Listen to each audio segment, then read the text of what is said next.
hands down, my favorite part of teaching physics to life science students is learning the cool stuff that the body has evolved and is capable of. It never ceases to amaze me. We have this absolutely amazing machine that we're all born into. And if there's any good reason to take care of it, it's because it finds so many great ways to take care of us. Okay?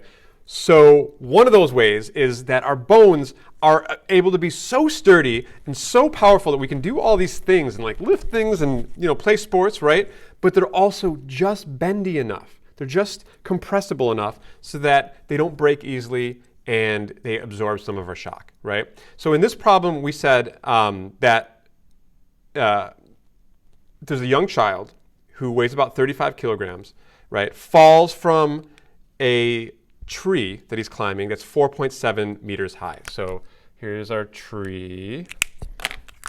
We have a tree right here, right? And there's a branch on it, right? Okay, and it's 4.7 meters high, right? And when he lands, right, his bones compress a little bit. So he starts out here, that's R1, right, with that potential energy. And after he falls and he lands on the ground, right, that potential energy has to be absorbed by the bone, right? It has to go somewhere, right, because he comes to a rest. So that energy is absorbed by the bone, right, in the same way that a spring would, all right? So the question is, by how much would you expect his femur and tibia to compress when he hits the ground standing, okay? So we're going to approach this like we would all the other conservation of energy problems. He has a certain energy that he starts with, and conservation of energy says that there's a certain energy that he ends up with. Okay? So the boy on the tree branch starts out with what kind of energy? By this time, gravitational potential energy, right? He's 4.7 meters up off the ground. Okay, and at the end, the energy that he ends up with is this stored potential energy, this elastic potential energy stored in his bones, right, that they absorb. So that's going to be, this is gravitational potential energy, and this is going to be elastic potential energy. Okay, step 2 of these problems is always to substitute your equation. Well, we know gravitational potential energy is mass times gravity times height, right? And we know that elastic potential energy is 1/2 spring constant times x squared. Okay? Where x is the actual compression of the femur and tibia. This is what we're looking for. Okay? Well, do we know the boy's mass? Sure do. It's 35.